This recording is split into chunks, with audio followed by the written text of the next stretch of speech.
Jeremy Fink and the Meaning of Life, Chapter 13, The Telescope. Mary places a tall glass of lemonade in front of each of us, and a plate of chocolate chip cookies in the middle of the white patio table. She has melted a mini Reese's peanut butter cup in the center of each cookie. When she sees my joyful expression, she winks at me, and I thought nothing could get me out of this funk. We're sitting in Mr. Oswald's back garden because his desk drawers are being packed up. I have no idea there were gardens in Manhattan other than in parks. The sounds of the streets muffled from here, and there actually is a big bird or two chirping away in small trees. It is very peaceful. May I see your notebooks? Mr. Oswald asks, holding out his hand. I unzip my backpack and hand mine to him. Lizzie pulls hers out of her front pocket and apologizes for mangling it. It had taken me the full HOJ last night to write down my observations from the experience at Mr. Rudolph's. I kept confusing what he had told us with what Rick had said about how the deepest layer, nothing is connected. All night I felt like if I closed my eyes, I would float away into a void of nothingness. I know I should have recorded the visit right after we got home, but I was too busy wallowing in my identity crisis, which, as peaceful as it is to watch, butterflies flutter by, I have not entirely come out of it. I watch Mr. Oswald's face as he reads Lizzie's notebook first. Every once in a while he smiles or nods or looks puzzled. I glance over at Lizzie and she's squirming a bit, sticking and unsticking her bare legs from the plastic chair. Very good, Miss Molden, he says, closing her notebook and passing it back to her. You have quite an eye for observing the tiny details of people's surroundings. Lizzie beams as she takes the notebook from him. Perhaps next time, he adds, you can address a bit more of the people you meet and what they have to say and how it made you feel. All right. Lizzie nods uncertainly, still clearly pleased with the previous compliment. And I hope you are enjoying your new lamp, he adds with a smile. Oh, yes, Lizzie says happily. My dad put a light bulb in it and attached a new cord, and it works great. It makes our living room much more colorful. Then she hurriedly adds, I told Mr. Rudolph not to give it to me. Honestly. Mr. Oswald smiles warmly. I know. He told me. You spoke to Mr. Rudolph? I asked, surprised. He nods. Did he, say anything about us? Only that he enjoyed your visit very much. Oh, okay, good, I reply, relieved. Maybe Mr. Oswald wouldn't like it if he knew we had asked him about the meaning of life. It's not like it's part of our job description. It isn't his fault we're doing this instead of looking for the keys to my dad's box and learning the meaning of life from it. As he opens my notebook and begins to read from the beginning, I can't help but apologize for it up front. I'm sorry about the randomness of what I wrote, Mr. Oswald. There's been a lot to absorb. Without looking up, he says, Never apologize for writing your truth, Mr. Fink. There are no right or wrong answers. I think he must be wrong about that. If there were no right or wrong answers, everyone in school would get straight A's. Lizzie slurps her lemonade and says, I was worried Jeremy wasn't going to write anything at all. You see, he's been having an existential crisis. I would kick her, but she is across the table from me. Mr. Oswald raises his eyebrows. Is that so? Lizzie nods. And then he tried to become invisible. I am tempted to throw my lemonade at Lizzie, but violence never solved anything. Mr. Oswald looks at me. You have been busy indeed. Now, let's see what we've got here. As he reads, Mr. Oswald mumbles, Very interesting point here. And this one, too. I'm not sure what you mean by that, but I see where you're going. Yeah, hadn't thought of it quite like that. Very good. Very astute. I redden as he hands the book back to me. I hurry to stick it deep in my backpack. Mr. Oswald turns to Lizzie. Miss Molden, why are you here? Lizzie puts her hands on the arms of the plastic chair like she's about to push herself up. Do you want me to leave? Mr. Oswald laughs. No, of course not. I mean, why are you here? Lizzie tries again. Because of a little misunderstanding at an office building? No, not that, Mr. Oswald says. I meant, why do you think you are here on Earth at this point in history? Oh, Lizzie says. I don't know. I haven't thought about it. Jeremy here has given it a lot of thought. At his best friend, do you mean to tell me you haven't thought about it some yourself? Lizzie shifts around uncomfortably in her seat. She pulls at the straw in her now empty glass. I really don't know, she mumbles. Then she abruptly stops fidgeting and says, If you know so much, why don't you just tell us why we're here? I cringe at Lindsay's forwardness, but Mr. Oswald laughs and says, In my day, Lizzie, you'd be what's known as a Spitfire. Thanks, she says, puffing out her chest. I think. But I'm afraid I can't answer that question for you. In fact, I'm not sure it is the correct question in the first place. That figures. When I asked Mr. Rudolph about the meaning of life, he said the same thing. that I had the wrong question. How am I supposed to learn the answers if I keep messing up the questions? It's moments like this when I would sell my left foot for a bag of Sour Patch Kids. Mr. Oswald waits patiently as a bumblebee swoops down, buzzes around his glass, and flies off. If I were you, he says, I'd be more interested in how we are here. Why is there something instead of nothing? Perhaps, if he understood that, we'd know the why of it. I slump a bit in my seat. But how am I supposed to figure that out? He gestures behind him for James to come forward with a small brass telescope. I wonder how long he's been standing there. It just so happens, Mr. Oswald says, taking the telescope and holding it out for me, that today you'll be meeting someone who might just know the answer. Lizzie groans. Is it too late to pick up the trash in Central Park? We've been in the car for less than 10 minutes when James pulls up in front of the Museum of Natural History and neatly backs up into a spot. Everyone out, he says over his shoulder. But aren't we going to return the telescope? I glanced down at the envelope on my lap. We hadn't even gotten a chance to open it yet. To Amos Grady? The kind from Kentucky? James nods. He's now Dr. Amos Grady, a prominent astronomer. You're going to bring the telescope to him at his office in the museum. Hey, I remember this place, Lizzie says, peering at the large banner hanging from the roof of the building. We came here in 6th grade to see that show at the planetarium. I fell asleep, and you pinched me so hard I bruised. Remember, Jeremy? It all came flooding back to me. You were snoring!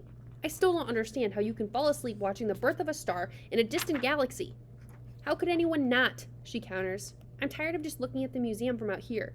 Before I say something I might regret, I pick up the telescope, which we'd wrapped in bubble wrap, and get out of the car.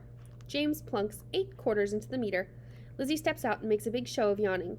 She's hopeless, I complain to James as we climb the stairs at the front entrance. James shakes his head. If everyone were interested in the same thing, imagine how boring life would be. What if everyone wanted to be a chef? There'd be lots of people making meals, but no one growing the food, delivering it to the market, stocking it on the shelves. Right?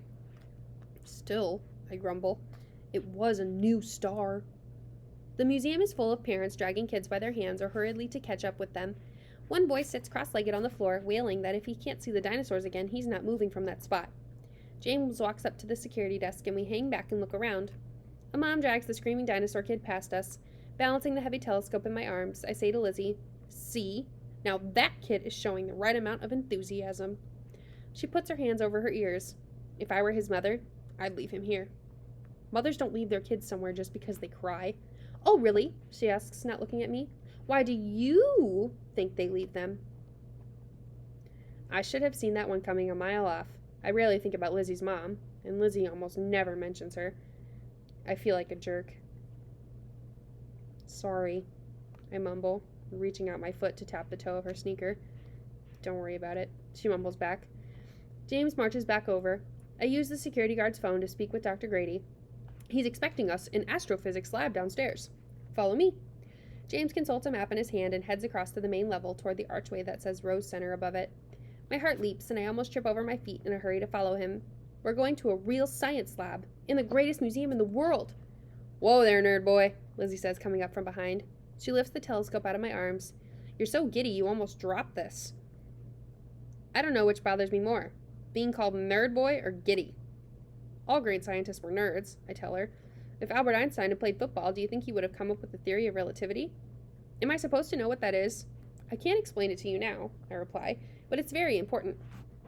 We pass under the archway and into a large open space with a tall, winding stairway full of charts and graphs about the universe. The ceilings and the walls of the room are all made of glass. It's completely different from the rest of the museum. Hey, do you have this guy's envelope? Lizzie asks as we follow James into the room. I pat the pockets of my shorts until I find it. I can't believe we almost forgot to read this.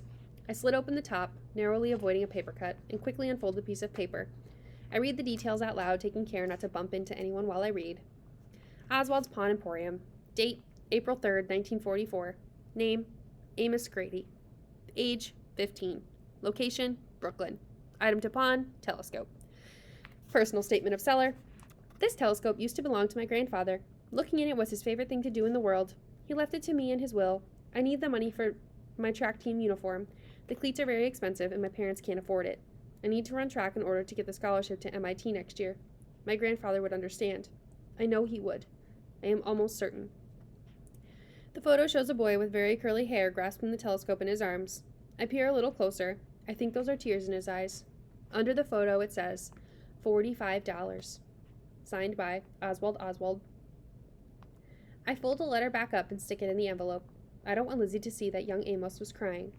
What does his picture look like? Lizzie asks. Is he cute? I stop where I am. James is already halfway across the exhibit, but I figure he won't go too far without us. Why would you ask that? She shrugs. Track runners are usually cute. Track and baseball have the cutest guys. Football and hockey, not so much. Everyone knows that. Keep in mind, I tell her, this particular track runner would now be in his 70s. Lizzie snorts.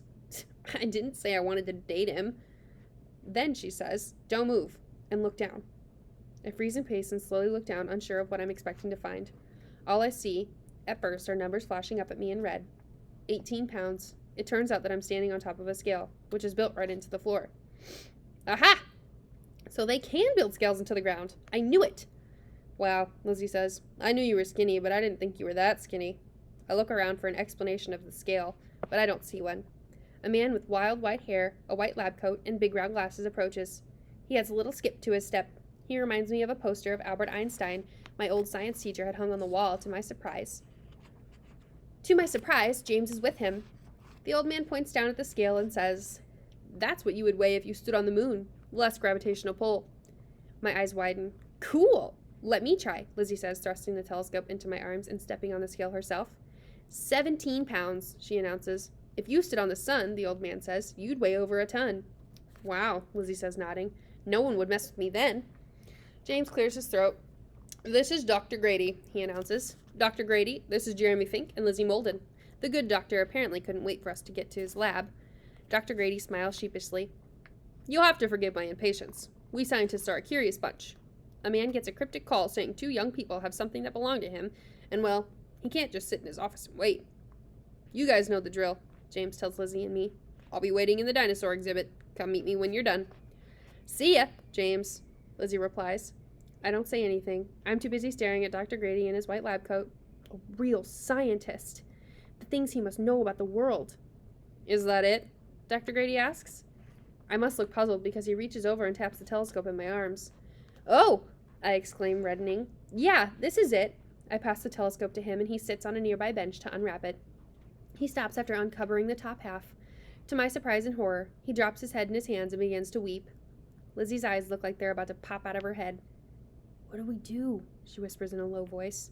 I shake my head at a total loss. The only time I'd seen a grown man cry was my dad during an episode of Antiques Roadshow when the copper pot some guy bought at a yard sale turned out to have belonged to Benjamin Franklin. This is very different. With one final heave of his shoulders, Dr. Grady wipes his eyes with the back of his hand. I'm sorry, children, he says. I've always been a crier.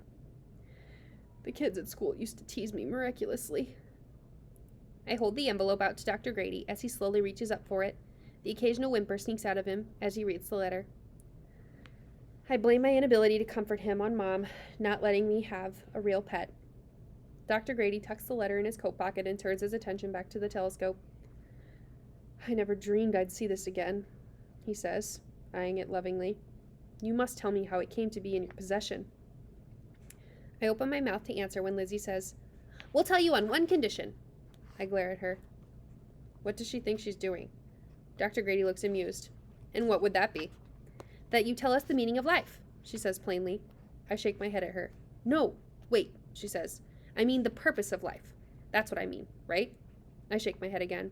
Dr. Grady turns his head back and forth between us. Oh, right. Duh, Lizzie says. I mean, why are we here? That's what I want to know. I sigh. What she means to say is, how are we here? Why is there something instead of nothing? Mr. Oswald thought you might know. His eyes widen. Old Ozzy is still alive? Impossible!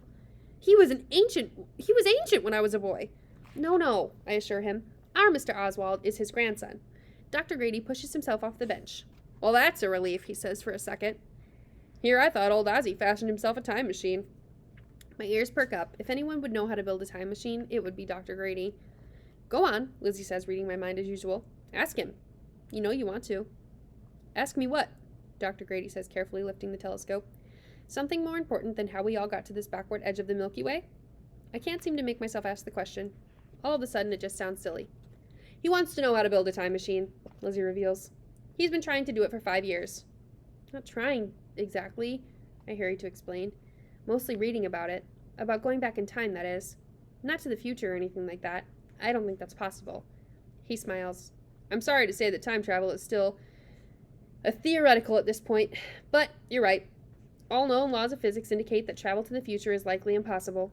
Travel to the past, though, well, I'm not writing that off. But since there would be no way to return to the future, there would be 2 of you in the past and none of you here in the present. Theoretically, of course. Very messy. Quite impractical. Now, why would a young man like yourself want to do such a thing? My throat tightens. Thankfully, Lizzie doesn't try to answer for me. Why don't you two wait here? Dr. Grady says kindly. I'll run this back to my office and then I'll show you around. We can chat some more. I nod mutely. We sit down on the bench. I stare up at the huge metal ball hanging from the ceiling with the words "The Sun" printed on it. A tiny ball hangs beside it. The Earth. How did I miss those before? One snip of a chain and they would crush us. The sign hanging next to them says more than 1 million of our Earths would fit inside the sun. I feel very small.